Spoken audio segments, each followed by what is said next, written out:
Hey everyone, this is Mark Phil at the Studica, and today I'm going to be building a basic mobile robot from the Fischertechnik robotics competition set, which you can see right here. So let's go ahead and jump right into that.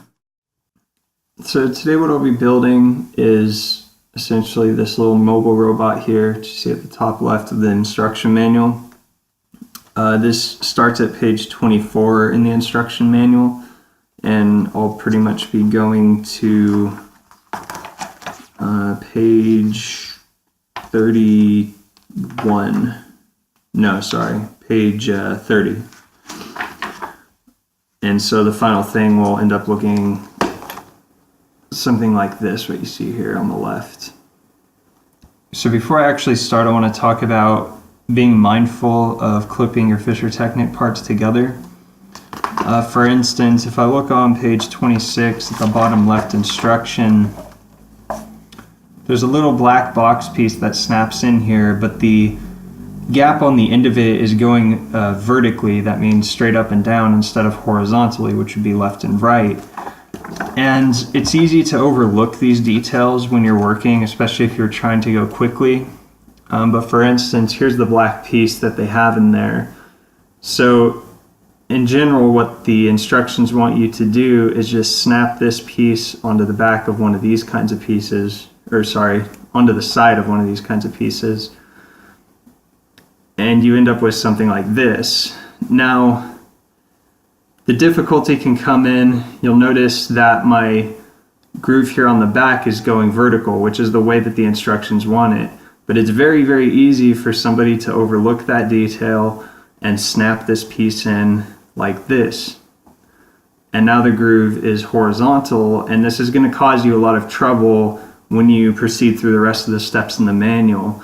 So I like to make mention of that before you get started building a model, because I've done it myself a few times where I'm not paying close enough attention and I don't put a block the right way, and all of a sudden I'm deconstructing my whole model just to get one block, twist it, and proceed again from there. So be very mindful of that. Just very carefully look at all the illustrations and make sure all your grooves on all your blocks that you're placing all match what the instructions show you, because it is intentional the way that they orient the pieces, and it will cause you trouble if you don't follow those directions exactly. One other consideration I want to bring to your attention is that this kit does utilize wires, which you see over here on my left side, and this is used for wiring the robotics controller so that you can program it using the RoboPro software on your computer. There's these special wires that have these casings on the end of them, these blue casings. And when I first done this model, I snipped these wires to about right here. And that pretty much rendered my model useless, because you need these cables to be long enough to reach from wherever they are on the model into the robotics controller, which is this right here. So it's generally best practice to not cut wires unless the manual specifically tells you to cut wires. And if you do have to cut wires, make sure you actually measure out the length that the manual is telling you to cut, because if you just try and eyeball it, you're more than likely going to wind up with too much cable or too little. Oftentimes it's better to have more cable than not enough cable, because if you don't have enough cable, you're going to have to replace those parts for your kit. So with all that being said, I'm going to go ahead and build the model. I'm going to speed up the footage so you get an overview of what all I'm doing. I'll slow it down for parts that are more difficult or require some more explanation. And at the end of the video, we should have this full model done, and I will also demonstrate how it works with the RoboPro software and the program that you can create to actually make the robot move around. So let's jump into it.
So when it comes to wiring these cables, there's a couple steps you need to do.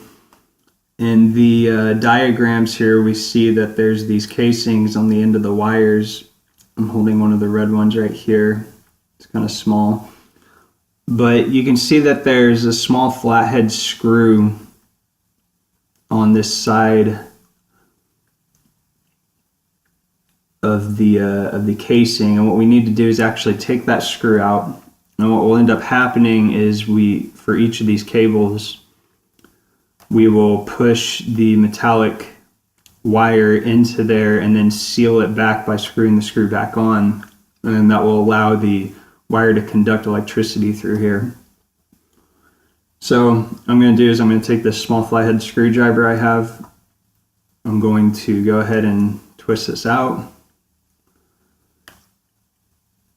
And then what the instructions recommend you do is that you take the wire and basically bend it backwards and then insert it into the hole in the back side of the casing, and then take the screw again. So I just dropped it. We take the screw and we put it back into the hole that it was originally in, and then we start to screw that back on. I want to make sure it's pretty tight. And now our wire is inside the casing and it's secure. I'm pulling on it, it's not coming out or anything.